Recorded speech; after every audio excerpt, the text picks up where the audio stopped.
Welcome to the Global Dialogue organized by the Tokyo International University. The Global Dialogue is the seventh series that we invite different policy analysts, scholars to present the latest research and topic that we're interested in. And today it's our honor to have some students from Chinese University of Hong Kong. And we also have the speaker here, Professor Barbara Greene.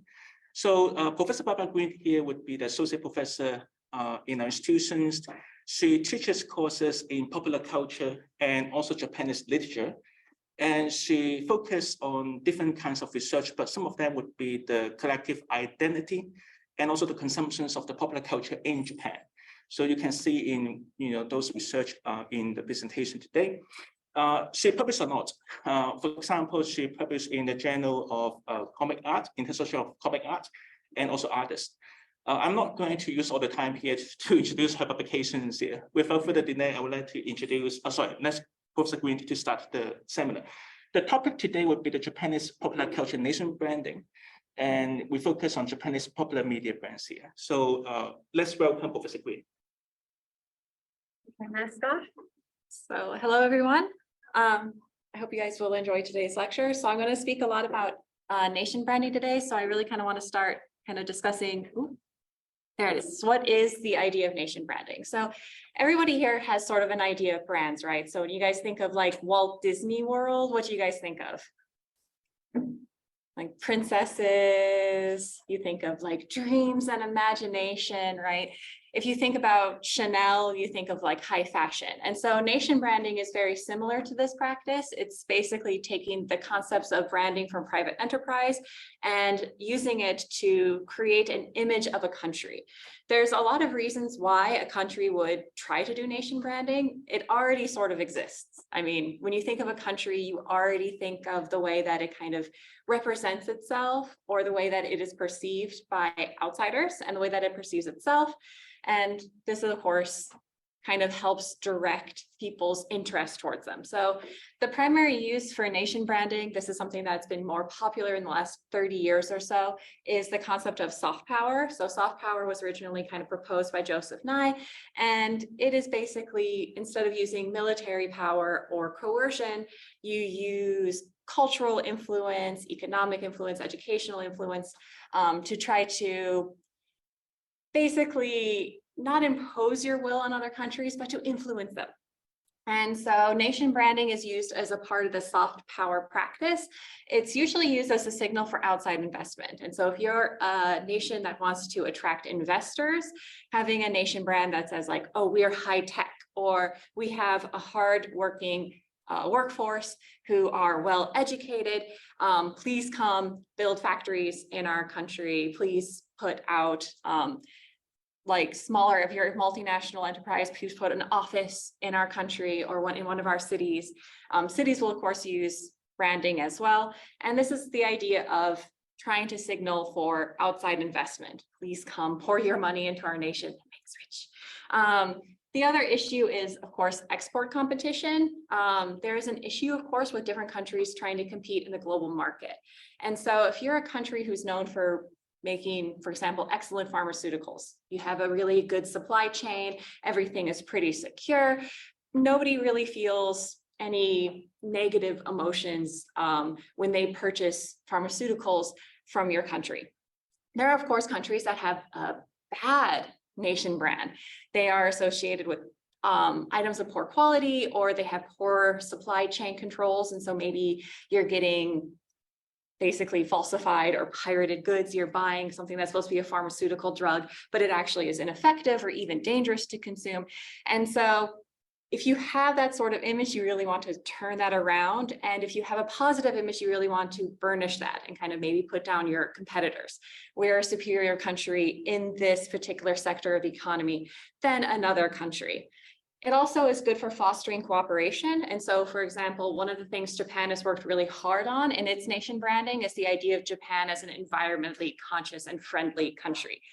You guys might not be aware, but historically, Japan actually had a really bad image concerning its relation to the environment. We have the outbreak of Minamata disease, which was basically the release of mercury into a bay in Japan. We had yokachi asthma, which was basically sulfur dioxide being released into the atmosphere and poisoning school children who were next to the factory, oil refinery actually. But Japan's really turned that around. Since the 1980s, it's worked really hard to foster this idea of Japan being a zero waste nation. Heavy focus on recycling, heavy focus on green technology. And the idea is that this will foster cooperation with countries in East Asia and Southeast Asia that want to also start relying more heavily on green technology to have better environmental policies. The idea is if, well, look how Japan turned itself around, come and buy Japanese technology, work with Japanese advisors, get grants from the Japanese government, cooperate with Japan. And this is something Japan really wants to foster with its near neighbors, because as you guys are probably very well aware, Japan has sort of a dark history with a lot of its neighbors in East Asia and Southeast Asia due to imperialism and colonialism in the early 20th century. So that is a major thing that can actually really help Japan's nation brand. But that's not what we're focusing on today. We're not focusing on the idea of green Japan, but green Japan is actually doing a little bit better than cool Japan right now. It also fosters tourist attraction. So this is something that you might not think, but if you visit a country, you meet its people, you see its sites, you tend to not hate that country. You tend to have positive feelings towards that country. So let's say if Japan brings in a lot of tourists who are young from the People's Republic of China, tensions between People's Republic of China and Japan have been fraught. And if you bring in a lot of tourists, maybe in a generation, the people who grew up and they're just like, I had a really great time in Osaka. Maybe things will get a little better, things will get a little easier. It's sort of this idea of this sort of grassroots level nation branding that can really help. Also, nation branding also helps just the identity of a culture. So Japan has had a lot of issues since basically the bubble bursting in the last decade of what is Japan now? And so what is Japan? What is the Japanese national identity? Who are we and what is our future? Nation branding can actually help with that. So internally, nation branding reflects back on a country. When it really tries to work to create an image of a brand of itself, it actually shifts its own national identity. So if you try to have like an image of cool Japan, maybe young people in Japan will feel cool. And that's nice, right?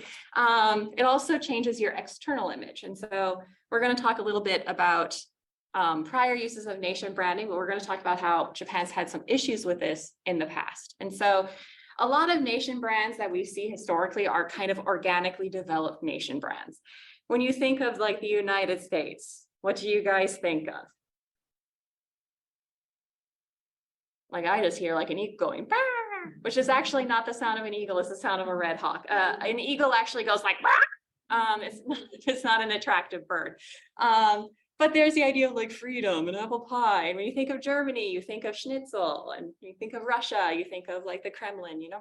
The idea is that people have these sort of ideas of nation brands and they're sort of organic. So when you buy something that's a fashion item, like you buy an expensive purse, do you want to buy a Belgian expensive purse? Or do you want to buy an Italian expensive purse? Yeah, everyone laughed because everyone's Italian, right? No one's going to buy an expensive Belgian purse. You're going to show it off and be just like, look at my fancy Belgian purse. And people are going to be just like, Belgian, like the waffles. So it doesn't work. You want the Italian one. Those are sort of organic nation brands. These are ones that have been affiliated with sectors of their economy or with the way that they have try to promote themselves internationally. But in the 1990s, we start having people try to do aggressive nation branding. Essentially, states will hire PR firms. We've had cases of that. Japan actually hired a PR firm to change their image in the United States in the 1980s. And the idea was that we're just going to act like a multinational corporation. We're going to hire maybe PR, or we're going to work in our own diplomatic corps, and we are going to try to create a nation brand. We're going to do a revamp campaign. One of the big ones was the Cool Britannia program. It started off circa 1990s. You all are too young, except for maybe the professors in here, to remember the Spice Girls. They were really popular. And basically, you have the Spice Girls, you have the Beatles. Eventually, you'll have the reboot of Doctor Who. And those were existing intellectual properties. And the idea is that Britain in the 1990s, it had a faltering economy. It had incidents of terrorism involving the IRA and the conflict in Ireland. It wasn't exactly a place you wanted to visit. It wasn't a place you wanted to invest in. But everybody really liked the Spice Girls. And so the idea is that they use this sort of idea of the United Kingdom as a cultural powerhouse, a pop cultural powerhouse, to really drive people to invest into Britain, to come to Britain, to visit. And they built off of a history of IP. So they're like, come to England and you can see a Spice Girls concert. You can see downtown London. It's not dangerous anymore, we swear. And you can go to Stratford-on-Avon and you can watch a Shakespeare play. Now, the thing is, this Cool Britannia program, it's actually relatively effective. How many people have watched things like Sherlock or Doctor Who? Yeah, these are things that were really, really effective in bolstering entertainment industry in the United Kingdom. Did it really help Britain, though, as a whole? There's been a lot of criticism of the Cool Britannia program because who really benefited from the burst of interest in British popular culture? Primarily white actors and people connected to the entertainment industry. They basically called it a wealth funnel. So if you were already relatively wealthy, if you already had a pretty good connection to entertainment, it worked out like gangbusters for you. You had a lot of money flowing into your pocket. For the general British population, they didn't really see any of that wealth being generated from entertainment or tourism flowing into their pockets. In fact, it could be even annoying. Imagine if you lived in an area of London that suddenly had a huge uptick of traffic because your neighborhood was shown on the TV show Fleabag. That's great, except now it's harder to get to work in the morning because there's too much traffic. And also, there's just a lot of lack of diversity. This is actually a lot of reasons why actors will actually go to the United States, because they didn't use race-blind casting in period dramas. And so if you're an actor of Indian descent or African descent, you're not getting into that Jane Austen movie, which is a lot of these adaptations. And so go to the United States, speak American with an American accent and take over. The one that was really successful was Brand Estonia. So Estonia, none of you guys have really heard a lot about Estonia, but Estonia doesn't care because they're not going for you guys. So this is a horrible thing to say. They don't care about me. They don't care about you. They care about people who might be investing in them. So they actually set up really good brand ambassadors. And so this is actually a technique that Britain uses, that Japan uses. Japan's brand ambassadors are Hello Kitty and Doraemon. Yeah, pretty effective. And they also are fictional characters, so they can't say something terrible on Twitter. So that's really good. But the idea with Brand Estonia, they had a really specific, clear vision and unified action. They're basically like, if you're in the EU, if you're in Europe, do you know it's a beautiful place with lots of environment? Estonia. Come visit Estonia, enjoy our forests. But that wasn't the big thing. The big thing that they wanted was to become a digital major player. So they built server farms, they built high-speed internet. A lot of people, their entire banking system and voting system are online. They have high security levels. So if you are a person who's interested in high technology or internet technology in Europe, Estonia. So that sector of their economy is really strong.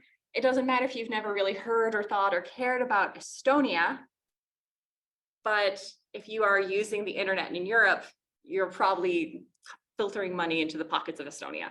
This actually has really helped. It's been really effective in promoting investment and tourism, and it's really helped sectors of the Estonian economy. Now, it's not perfect. I'm not going to say like Estonia is doing really great.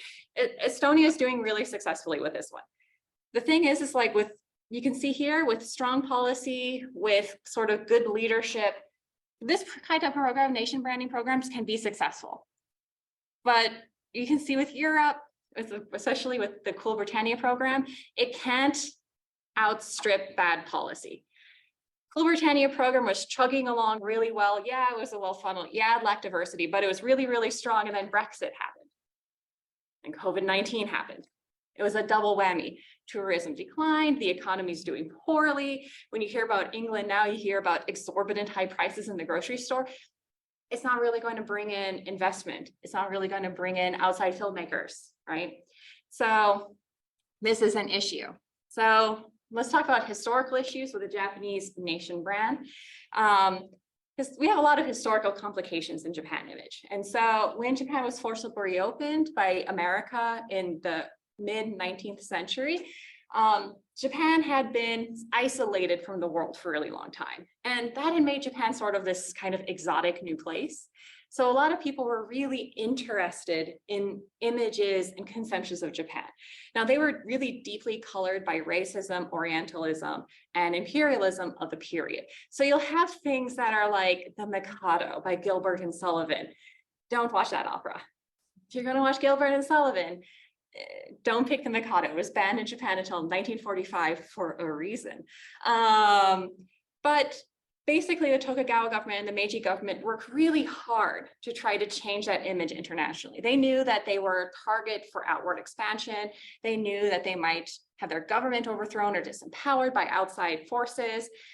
How do we do this? We win over hearts and minds. And so they had, for example, the Tokugawa mission. They even had a mission prior to that during the Tokugawa administration, which is where Fukuzawa Yukichi actually went to San Francisco.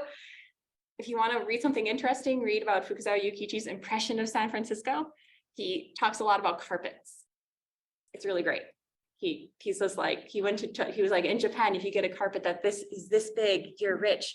But I went to a hotel and people were walking on floor to wall carpeting with their shoes on. They're muddy, muddy shoes. And he's just like, America must be just ridiculously wealthy. People just must have much to spare. It really disturbed him. It was great. But the idea was that with things like the Iwakura mission, they brought young people from Japan, and they would send them to universities in the United States. One of the first women actually in Japan to receive a bachelor's degree went to Vassar University. She was part of the Iwakura mission. Her name was Oyama Sutemasu. They dropped her off in Ohio. They basically were just like, look at this young lady. Isn't she nice and talented? She's yours now, America. And America's just like, for us? They were very, very pleased. And they, of course, talked about her. And of course, Americans, they really liked how this young lady, she learned to speak with an impeccable American accent, and she went to Vassar. And then she went to Japan to found educational institutions here. And they're just like, see, Japan's a wonderful, modern, progressive country. They brought one of their women here for a good education. They're not backwards and primitive. Yeah, we have to remember Orientalism and racism in this period is very strong. They also brought people to Europe. They actually participated in a World's Fair in London, where they showed off improvements that they had made into steam and mill technology. So they're just like, England is the center of textile industry during this period. Look what we did to this textile mill. Isn't it great? And nobody in England cared because they also had people doing kabuki and the tea ceremony. And so Japan started really focusing a little bit more on like cultural issues. But that's where Japan is. And then Japan becomes a very modern economy, and it becomes an aggressive expander into East Asia. It annexes Taiwan after the first Sino-Japanese War, and then it annexes Korea after the Russo-Japanese War. It eventually annexes Manchuria, and then it begins the Second Sino-Japanese War. This is not a good image. This is a bad image. And this actually resulted in Japanese popular culture being banned. South Korea banned the importation and performance of certain Japanese movies and musical artists until 1997. There are still spot bans of Japanese media in the People's Republic of China. And Japan, for a very long time, had to tread very lightly. So its cultural policy for much of the mid-20th century was focused on sending kabuki troops of actors, people who played the shakuhachi, very traditional Japanese cultural elements, and they would send them to Europe and the United States. They supported, for example, Yukio Mishima trying to start plays in New York. They really tried to keep a light hand in basically exports only to East Asia. We'll export concrete, but we'll do nothing else. Because one of the elements of Japanese imperialism was the eradication of local cultures.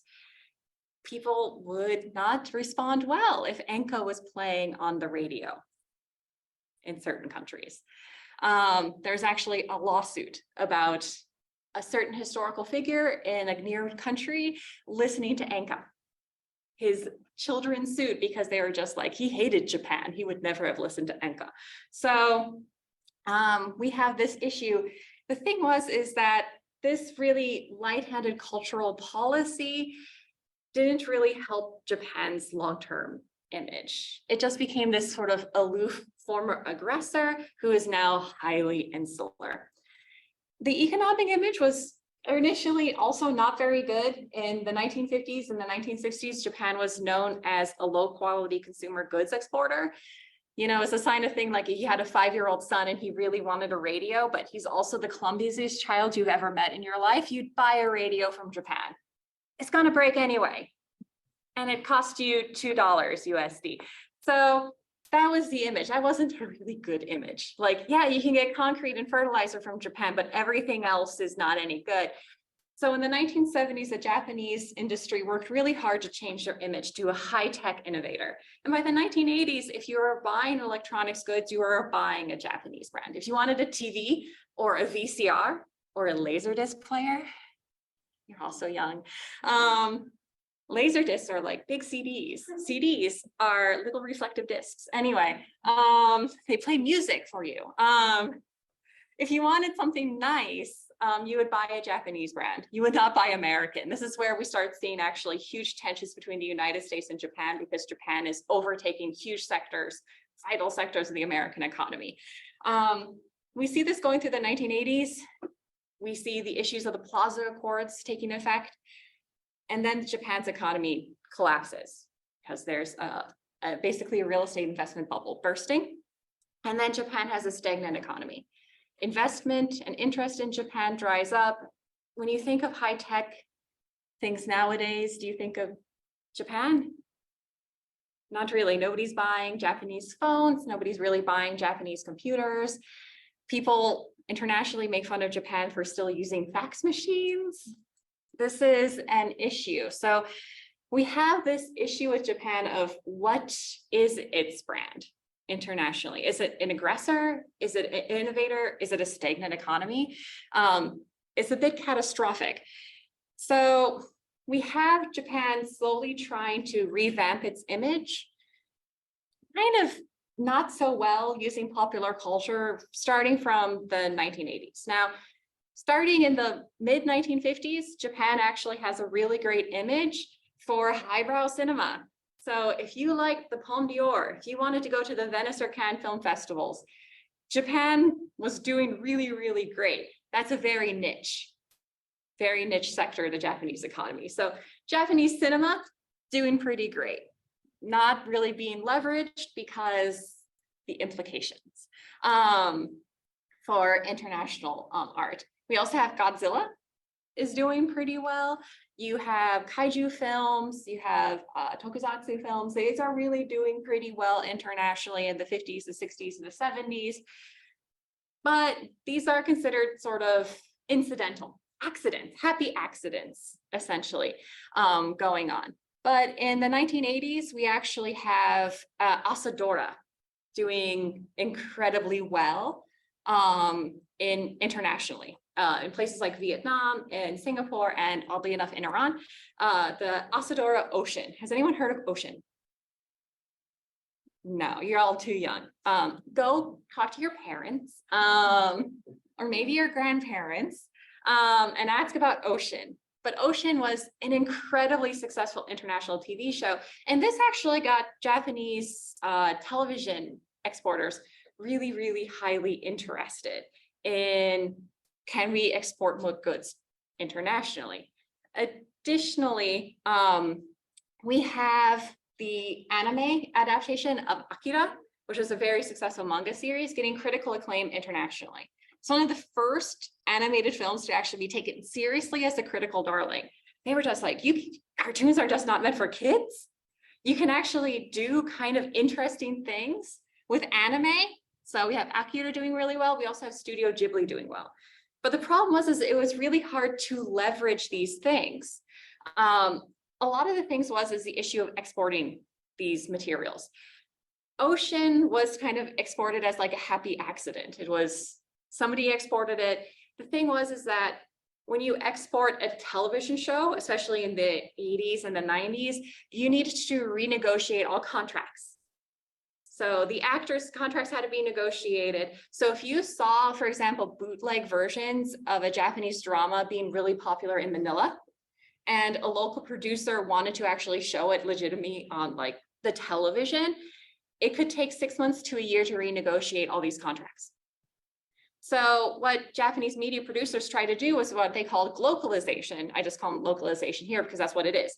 They would try to do remakes of Japanese TV shows that were popular in bootleg markets, which is still a thing. It's just not online. They're distributing videotapes, bootleg videotapes, and they try to localize it. So if something was really popular in Indonesia, they try to make an Indonesian version of that Japanese TV show.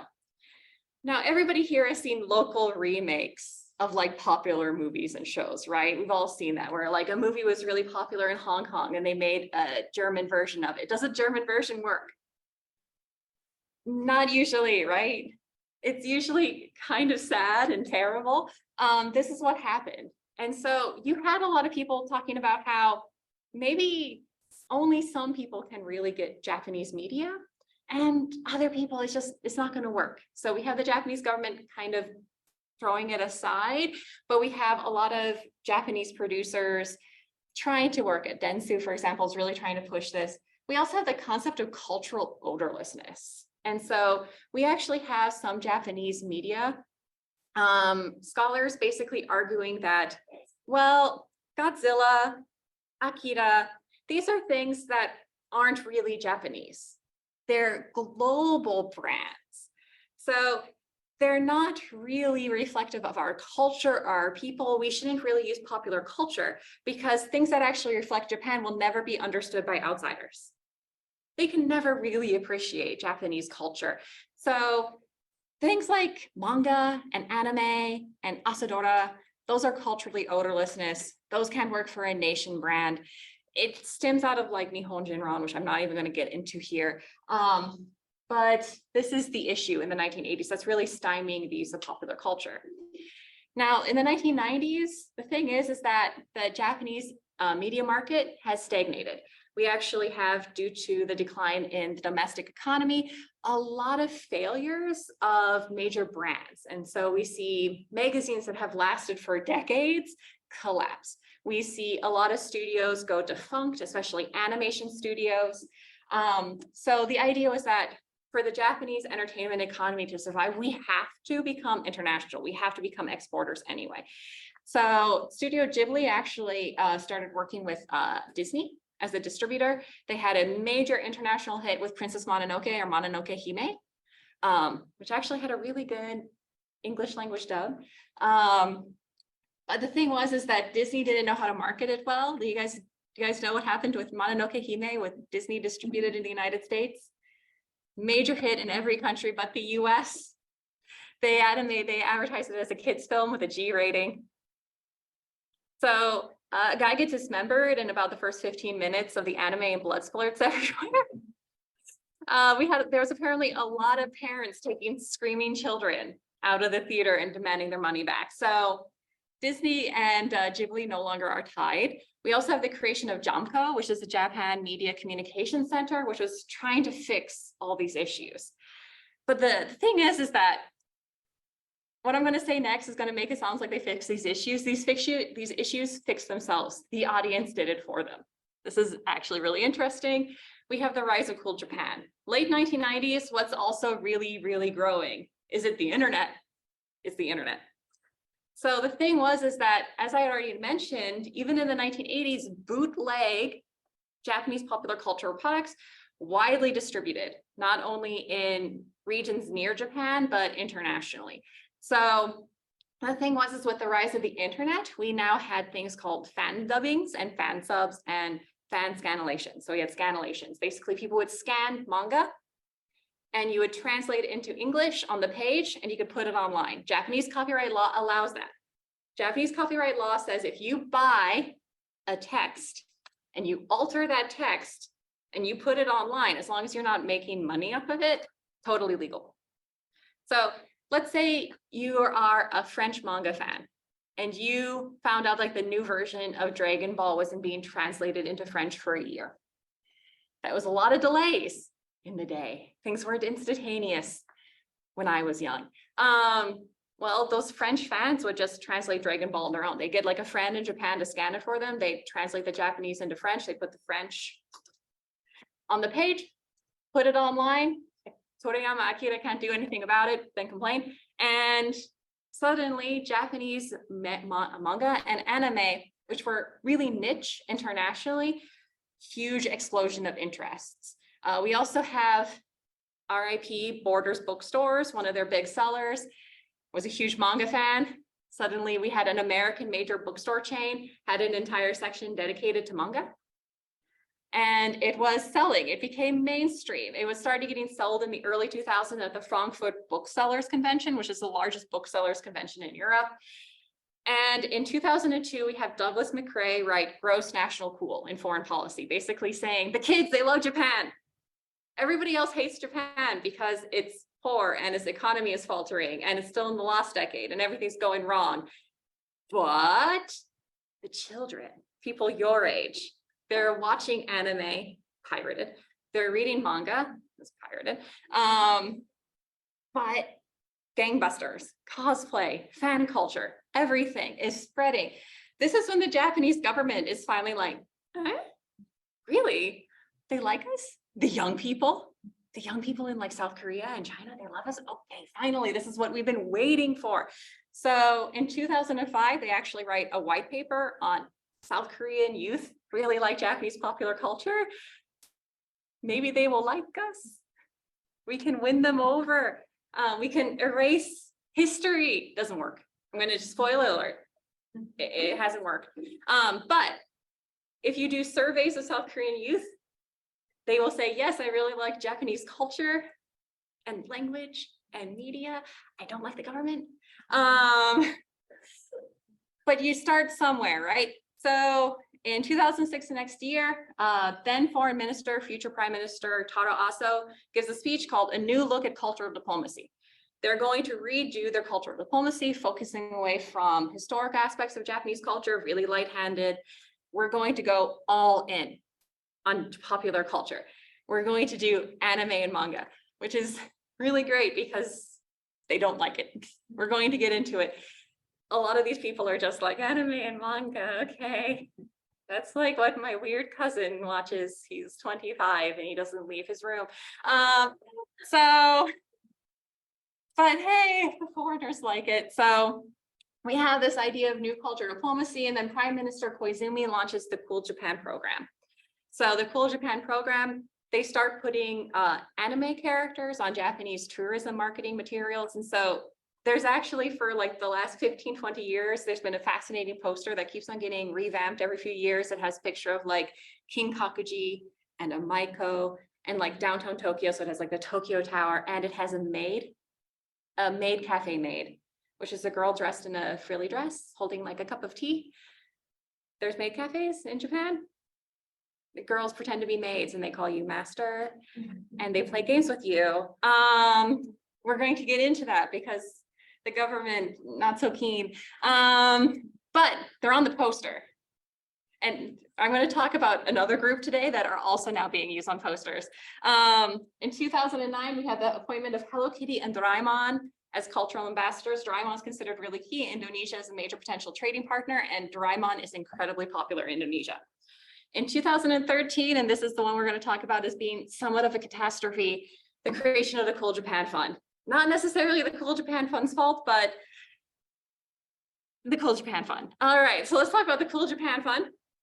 This is the basic idea of the Cool Japan Fund. The government of Japan puts in a lot of money into the Cool Japan Fund, and private enterprise can also invest. And in exchange, the Cool Japan Fund gives money to private enterprises to expand Japanese cultural and business interests overseas, with the idea of generating an image of a cool Japan, high technology, good investment, and lots of pop culture. Mostly pop culture was what it was supposed to go for, but it's now mostly technology. it doesn't work well. But the idea is that these would stimulate investment, foreign investment in Japan, so foreign direct investment, but also Japanese investments outwards. That would be part of their soft power program. The basic idea, the investment criteria, pretty solid. This is pretty much kind of based off the Estonian model. It works out pretty well. Basic policy, it's not going to really work. So they're thinking about shutting it down. So let's get into why they're thinking about shutting it down, even though this is supposed to be around for 20 years, it's currently at its half-life stage, and they're thinking about rolling it into other programs. So basically the goal is it has to align with the Cool Japan policy, it has to be profitable and perform well, and it has to have a wider influence. So far, I would say none of these things are being met with some of these projects. So let's look at some of the funded projects. So we have 38 major funded projects, 10 are media focused. Remember, club culture is what the Cool Britannia program was. The Cool Japan program is supposed to be based on pop culture. 38 programs, 10 are media focused. That's already maybe not a great idea. But another 10 is fashion and lifestyle. Okay, that kind of works, right? Fashion and lifestyle, that's associated with popular culture. 9 are food and services. Services is defined really broadly. One of them is trying to expand a pizza chain in Vietnam. Japanese style pizza. When you guys think of Japan, do you guys think of pizza? No, but that's one of the programs in this food and services in Vietnam, where people are hankering for pizza. I don't know what they were thinking. That's actually like not the worst one. Like some of the smaller funded ones were like make pottery in Ibaraki. Some of these are just really bad ideas. And then 3 were general investment projects. These are usually micro-lending into neighboring countries, like micro-lending in Cambodia, micro-lending in Laos. Not necessarily a bad idea, pretty good for a soft power program, but is it really part of the Cool Japan program, micro-lending? When you think of popular culture, do you think of micro-lending? No. So I have a few of these selected private companies that have received funding. A 12.5 million went to an app called Tastemade, which I swear I've heard of on podcasts being advertised. It's an overseas video producer, so it's not even going to a Japanese company. It's going to an American company, I believe. And they just basically made a section on Japanese cuisine. $12.5 million. Yeah, that's not, I'm not going to say it's like setting the money on fire, but it's close. The next one is Laugh in Peace Mother KK. This is a distribution platform for educational content, and the app is designed in Japan. That got 10 billion yen.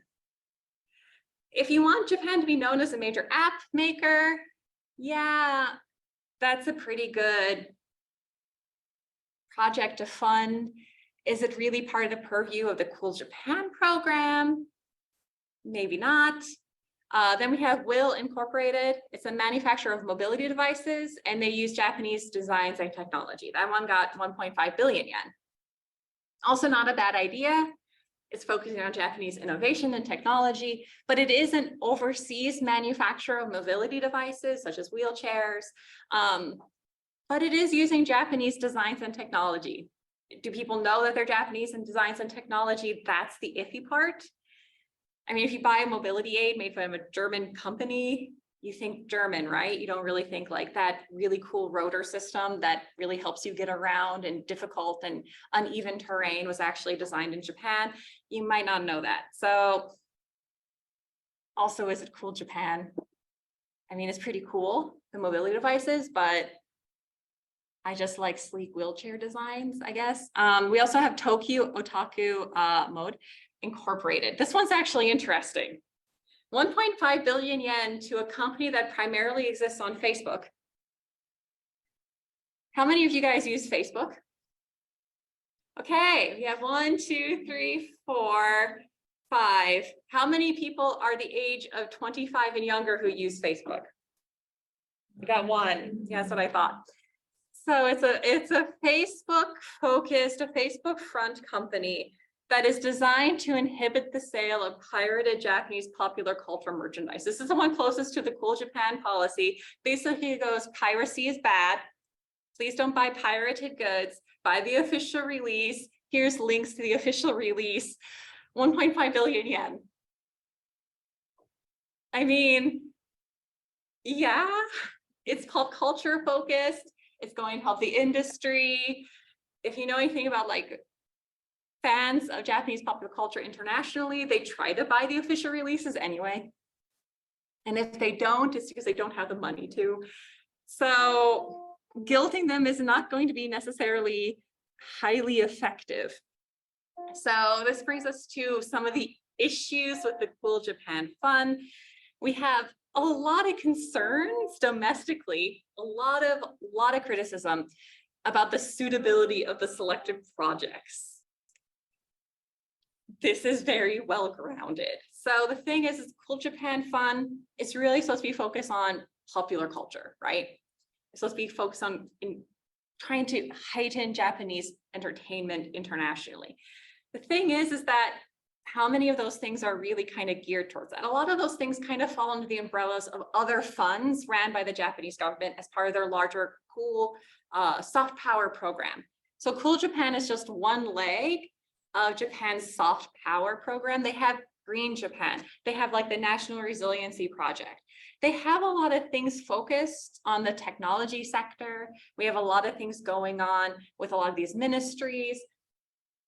Why is it being put under the Cool Japan Fund? Is it just being used as sort of a slush fund when basically the funding of other programs kind of starts faltering? Do they just switch to the Cool Japan Fund from going, oh, well, it makes Japan look cool? I mean, it's really questionable. And it appears that a lot of companies are using this to kind of support projects that were considered highly risky. Is how I'm going to put it. Basically, projects they don't think will succeed, but they think would be worth the risk if it's somebody else's money. So we have some corporations that have been kind of accused of kind of picking out pie in the sky ideas and going, well, it's not our money at risk. So if we don't make any money, okay. If we make money, yay. A lot of the projects too, they're failing to meet profit goals. Now, the thing is that the Cool Japan Fund kicked off in 2013. It really started gaining steam around 2018. 2019 is the COVID-19 pandemic, and things have been rough since then for the last 3 years. So some people have said maybe the Cool Japan Fund was just a victim of bad timing. A lot of these projects might have made money. A lot of the tourist ones probably would have, but Japan only recently reopened to tourism about, what, 4 or 5 months ago? So there was 2 years where anything kind of geared towards bringing in visitors from overseas, that wasn't really going to work. So we have that issue. We also have a lot of things with issues of supply chain. So a lot of those technology, like for example, the mobility devices, well, if you had to get semiconductors from China during COVID, you guys, does anyone remember how computer prices went really sky high? That was because of issues with the supply chain. They probably had supply chain issues, right? They had export issues. They might not even had the ability to put workers into factories for those devices. So that mobility device might have been really great. It might have really bolstered the idea of Japanese technology in regards to mobility devices. That would have been really helpful. Japan is a grain economy. The idea that people could retain their mobility and their independence longer, that's really great, right? Japan actually has a pretty good reputation for accessibility internationally, relatively speaking. So that could have been a really good boost, but did it experience hardships due to COVID? This is very likely. The other big issue, and this is the one that is the reason why it's probably going to be taken down, it just loses a lot of money. The Cool Japan Fund has never really pulled a profit. We have over 106.6 billion yen invested by the Japanese government and private investors by 2022. By 2020, at the start of the COVID-19 pandemic, they had already lost 20 billion yen. I mean, that is technically like a drop in the bucket, but it's not a small drop, right? So the thing is that people had argued that COVID-19 was one of the primary factors, and that we would see a turnaround in 2022 when the world economy reopened. Japan didn't reopen, but the world economy reopened. But by the end of 2022 and the start of 2023, 31 billion yen. That's a lot of money. And Japan is looking towards expanding budgets in other certain areas that are considered critical to national security or to the economy. 31 billion yen could go a long way for some things. So this is not great. We also have to kind of remember who and what propelled gross national cool in the first place. And this is something that I think the Cool Japan Fund has lost sight of. You didn't see this with like Cool Estonia, right? Even with Cool Britannia, you didn't see this. They always had their eye on the prize. Cool Britannia was just like, we're going to make everyone watch Jane Austen adaptations until their mind ceases to function. And they believe they are in Regency drama. They kept really highly focused. Less than 1/3 of Cool Japan funds are really media focused. And the thing is that it's hard to compete internationally in media because Japan has a very close competitor. Does anyone know about the Korean waves? Yeah, there's a lot of Korean waves. Japan, it has anime and manga going for it, but in pop music, it's not really competing against Korea. We actually have a K-pop group that's already like sold out. I think it's Blackpink is performing in Tokyo next month. Already major, massive sellout. So like I could get tickets for Sting easier than I could get ones for Blackpink. So the thing is that Japan's not really competing well against the South Korea entertainment behemoth. And the Cool Japan Fund was a way for the Japanese government to really give Japanese entertainers and creative industries an edge. But it's not really focused on that, which is not great if you're going to get just walloped internationally by the South Korean government, who does know the strength of their entertainment industry and the way it can help them. Basically, you have to remember that the internet propelled manga and anime. That was the spark of the gross national cool idea. Anime and manga is where you really want to push it. And so Demon Slayer is actually doing pretty well in American movie theaters. We could leverage Demon Slayer. I don't like Demon Slayer, but we could leverage Demon Slayer, but they're not going to. And we also have the question is, does pop culture actually work at sparking wider interest in Japanese culture? It does on a low level. Fans, we have internationally, Japanese language programs have high levels of enrollment. Some are oversubscribed. We have a lot of interest in visiting Japan, but the major issue is Japan's kind of in a geographically inconvenient location for international travel, especially now that ticket prices are very, very high. So we do have an interest in Japan, but can we really leverage that to spark a wider interest? Like I mentioned, we do have surveys of youth in Hong Kong, youth in Singapore, youth in South Korea, who are interested in Japanese pop culture. Very interested, good image of Japan, really positive image. Then you ask, what do you think about Japanese history or the Japanese government? It flips, very negative. So does that really help? And we also have Japan's golden age of cinema as a potential warning. Japan had a period in the 1950s and the 1960s where Japanese films were doing great internationally. We had Godzilla films, we had samurai films, and we had highbrow films doing really well. I mean, that was part of the period where Japan really was focused on a very conservative cultural policy. But if Japan did try to leverage that, would that have worked? Maybe not really. Anime and manga, really good strength, but maybe it's an auxiliary part of a larger strategy and not the entire grounding of a strategy. Or if it were, maybe it should be the focus of the entire strategy instead of a subsection.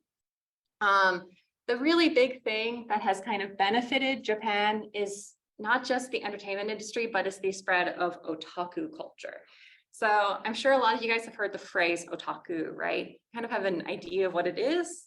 It's basically an Uber fan. Now, fan culture and parasocial relationships is actually a really fascinating field of study. And we actually do see that fandom has become kind of a form of identity for a lot of young people. A lot of young people, if you ask them, like, what do you really, view as like the thing that's guiding your life? A non-zero amount of young people will actually answer a pop culture thing. Like, they'll actually, people go like, what really fulfills my values and gives me a sense of purpose is Harry Potter. And you're like, historically, you'd have people go like, my nation or my religion or my political ideology. And now they're just like, I'm a Hufflepuff.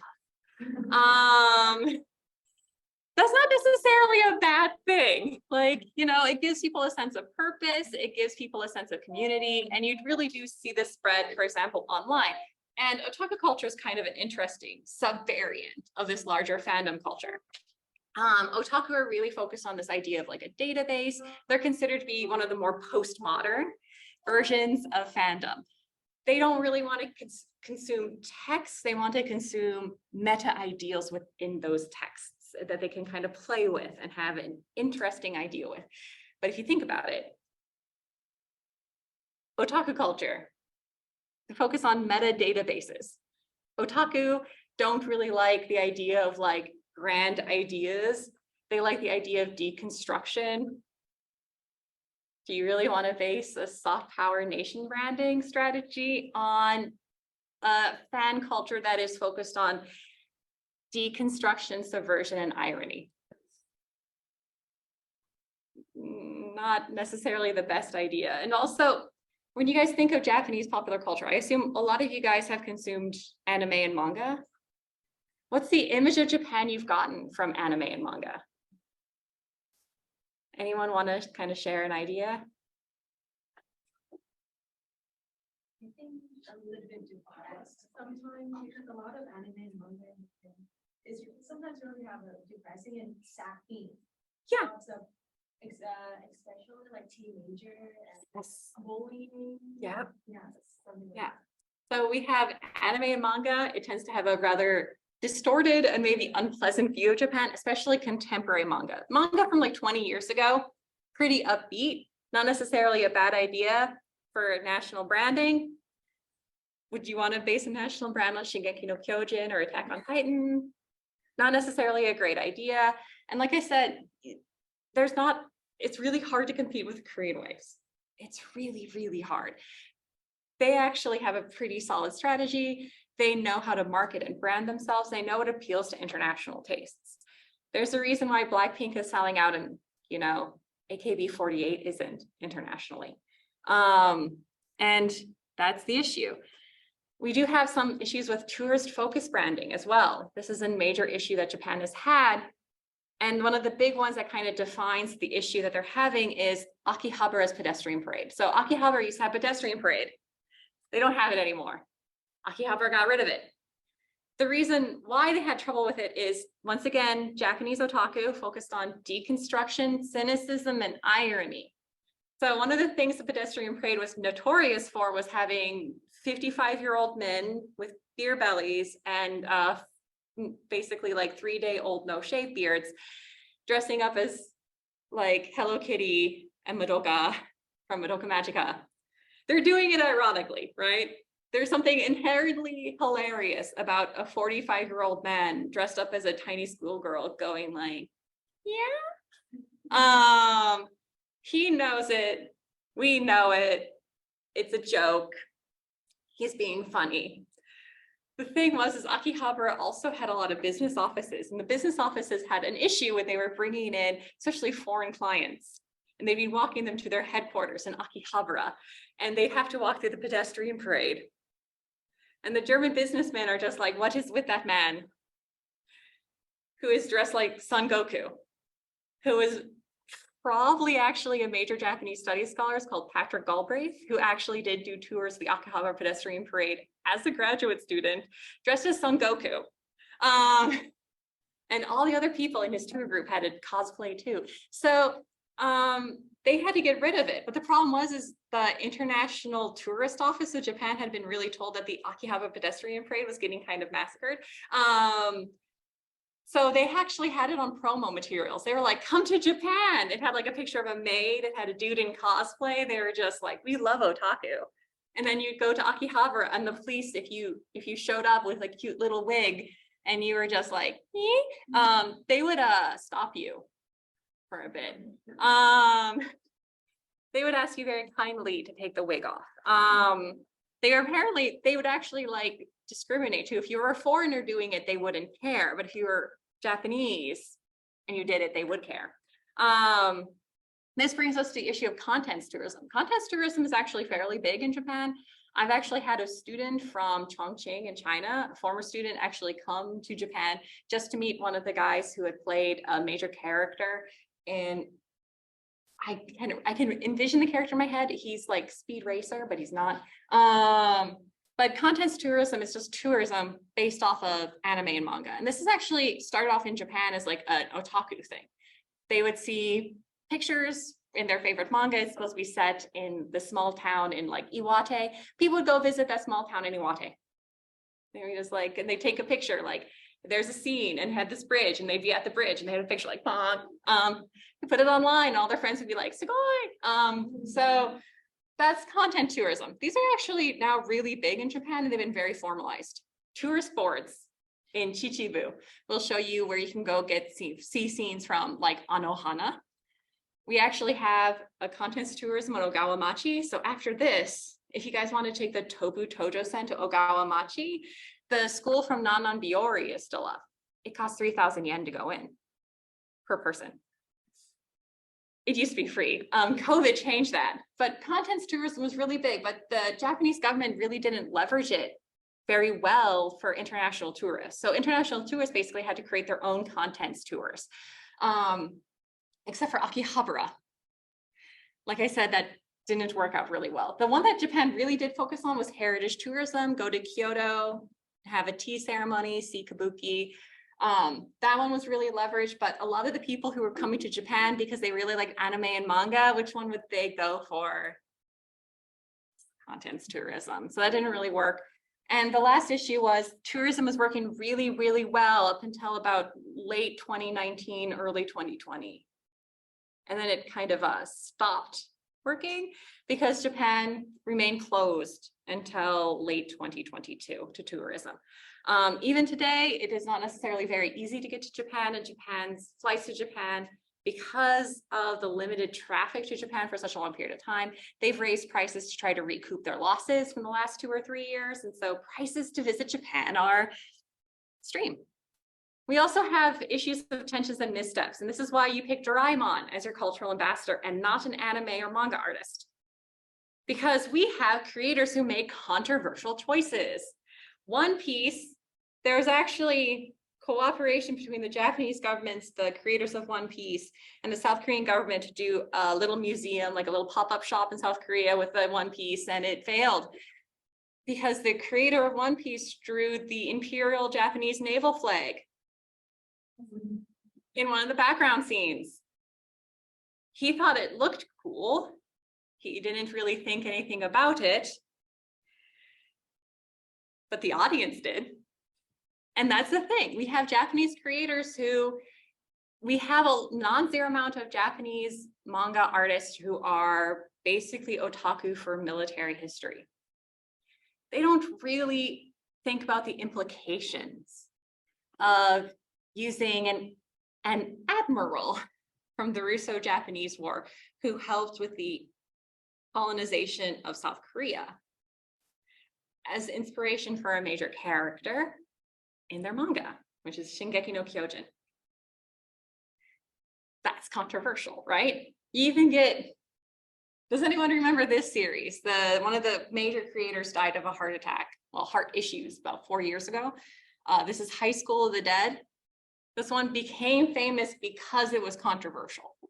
They famously killed a zombie who looked like a South Korean actor who was very popular at the time. It was considered to be very harshly anti-Korean wave. And some of the major heroes of the manga are Japanese ultra-nationalists. They thought it was really cool looking. they could really put in like, you know, images of katana and cherry blossoms, and it would really, really work. And the guy would look like Yuki Mishima. Not so well internationally. This one, I think after this one, like I said, sales really went up high. And we start seeing artists who maybe sales are declining. And suddenly they make a very controversial choice. And they talk about it openly on their live journal, which is Isayama Hajime. People were just like, Doc Prixis reminds me of a Japanese admiral who is considered very controversial. And he's just like, oh no, he is. And I named the character Mikasa after the battleship Mikasa. And then it explodes. And then when the sales start going down, when interest in Attack on Titan declines, he uses Holocaust imagery.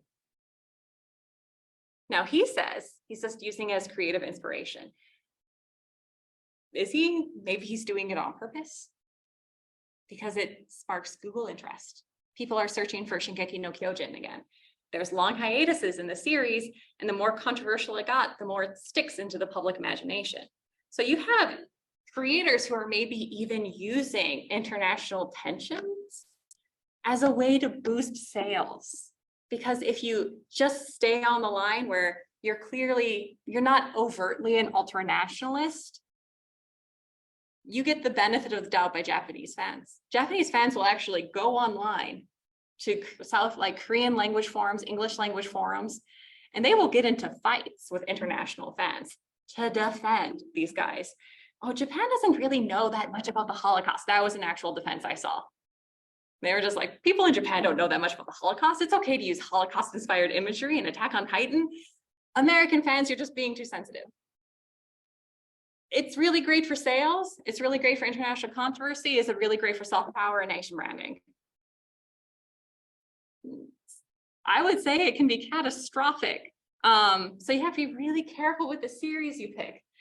One series I would say that you can pick and never get in trouble with is Sezai-san. Does anyone here watch Sezai-san? Yeah, you can't really sell it to the young people. You can sell these to the young people, but they're not good for nation branding. But we do see something that might be a potential new outlet. And we actually have seen these guys being used by the Japanese government for tourism. Some of these guys have actually been called like cultural ambassadors. This is VTubers. All right, let me see if I can't get it to play. So this is one of my favorite clips from Sakura Miko, who is Hololive. And live streaming, it's usually video games, but it can be anything. If you want to hear the word, she's also really violent. Like people love her. But she likes to swear a lot. And she has used racial slurs. Sparking controversy, like I say. So she plays Grand Theft Auto. That's where she learned the racial slurs. Isn't that range of some? This is killing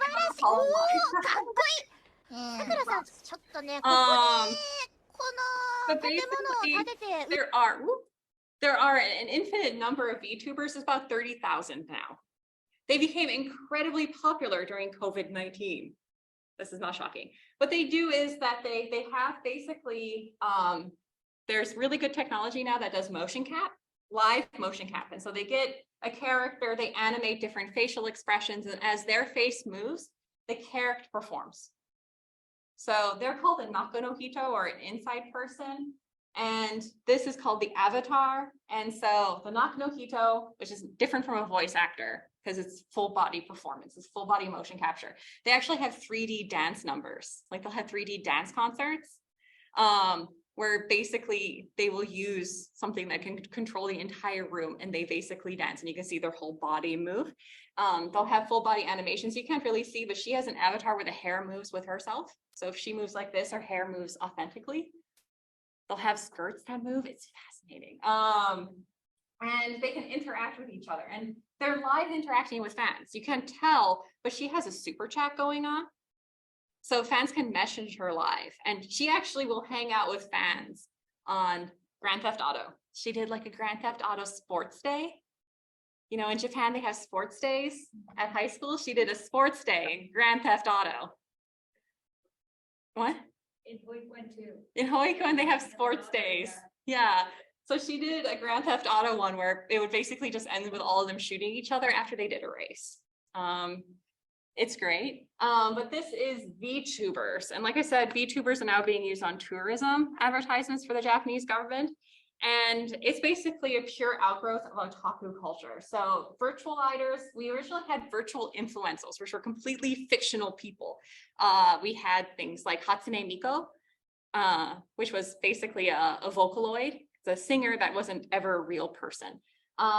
There's actually a person on the Instagram who's a completely fictional Japanese woman who's a model. But the idea is that, I remember how I mentioned maids. Maids are really popular in otaku culture because otaku culture has this theory. This is an actual fan theory. This is within the fan community. There's a three-dimensional, the Sanjigen. That's this. And the Sanjigen is kind of meh. Slightly disappointing, right? You know, you watch anime and manga are 2D, Nijigen, and they're emotionally fulfilling. How do you get them to touch, right? That's a 2.5, and a maid is considered 2.5. You go to a maid cafe and you're dealing with not an actual human. You're dealing with a performer who's a maid. She's a bishoujo. She's a cute young woman. She dresses and acts like an anime or manga character. You pretend you are an anime manga character. Like you pretend that you are the protagonist of a shonen comic, and you go in there and you play act. That's the point of this. The thing is that VTubers are considered the most perfect version of this. We actually have a Japanese novelist arguing that they actually transformed the entire world into the two-dimensional. Because you're dealing with a computer, you're dealing with virtual worlds, you're playing video games in a fictional universe, having fictional adventures with a fictional bishoujo. You've turned your life into an anime or manga. It's considered to be incredibly appealing, and it is. During the COVID-19 pandemic, just when we had just a few thousand of these VTubers, we now have 30,000 of these VTubers. We have 4 or 5 major companies making incredible amounts of revenue each year. How many of you guys would like to make 1 million yen a month? You can make 1 million yen a month doing this. You have people just, they don't have full-time jobs. One person last week streamed 17 hours straight. Oh, she got paid a lot. To be fair, we don't know if they're she's. 75% of VTubers are men, 65% are bishoujo, so you do the math. A lot of them are using voice augmentation. They're actually male performers. They think the male performers actually give a little more authentic female performance. It's very akin to the concept of onagata. We have one that premiered in China last year. She made 1 million yuan in less than a day, overnight. Not during the day. She didn't start at 9. She started at like 8 p.m. And by 7 in the morning, she had earned 1 million yuan. And they are global now. HoloLive has an Indonesian branch, an American branch, and a branch in China. So the idea is that they'll have VTubers that are multilingual. They have a German English VTuber that also does Japanese. She can switch. And that's the point, is that it's global. Does anyone know that there's been scandals about these guys? One of them famously got fired because she said Taiwan was a country. Sakura Miko didn't get canceled for using a hard N, but you know, one person says one thing and she gets it. That's considered the major appeal of the 2.5D. But VTubers, really, really great for the Japanese entertainment industry. Lots of money being made by Niji Sanji and HoloLive and bishoujo. But you see the risks, right? If we're going to use this for soft power, like Sakura Miko did a poster, right? For like, come to Tokyo, meet Sakura Miko, who's not a real person. We had a VTuber do news on the NHK once,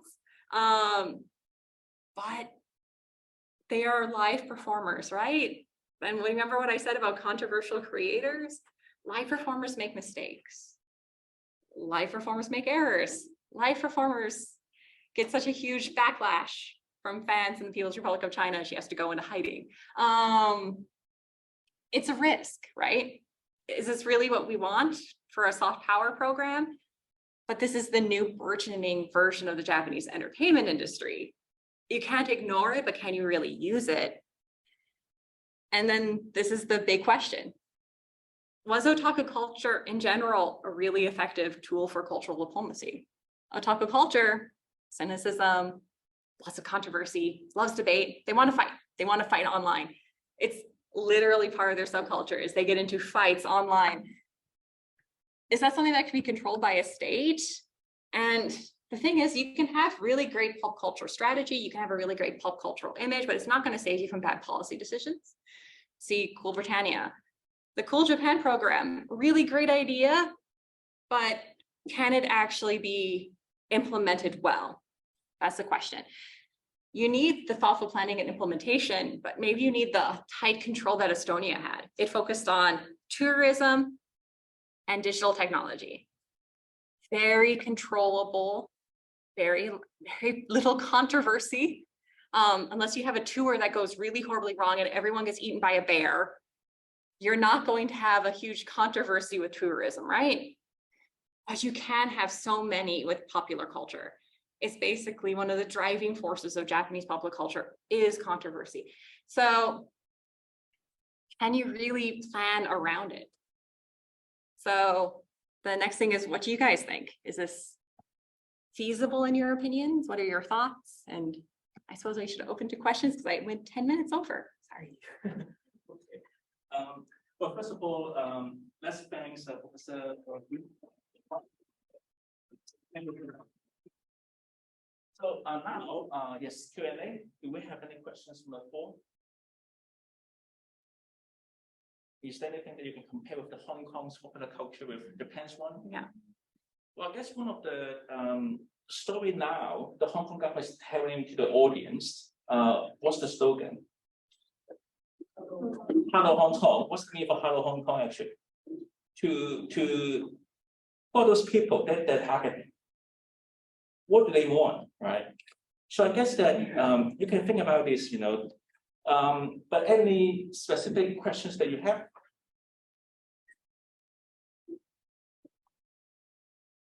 Any popular culture in Hong Kong that you can mirror with the Japanese popular culture? Is there any driving forces behind those popular culture?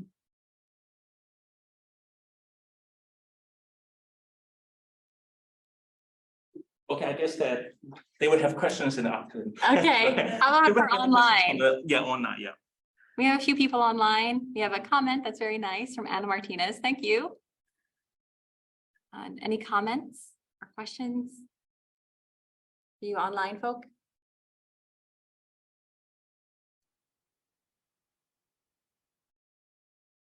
So far, nothing.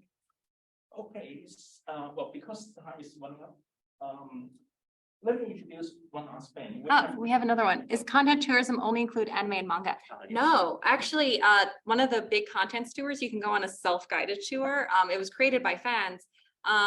Is actually Murakami Haruki. So Murakami Haruki is a Tokyo-based author, and a lot of his books take place in parts of Tokyo. So you can actually do contents tourism based off of Murakami Haruki. There's also, this is probably something that's a deep cut for like older people in Japan, but there's a TV show called Otokugatsurayo or Torasan in English. And there's actually, in Shitamachi, there's a museum dedicated to that movie series. So we also have contents tourism for movies. Anime and manga are kind of the big draws, but we do have some for literature and film. I hope that helps. Okay, thank you so much again. Thank you. Thank you. The last thing that I have here would be, we have two students from our own students. We have Hak Yin and also we have Li. They are the vice president of our own association, International Student Association. So maybe we can have a 5 minutes.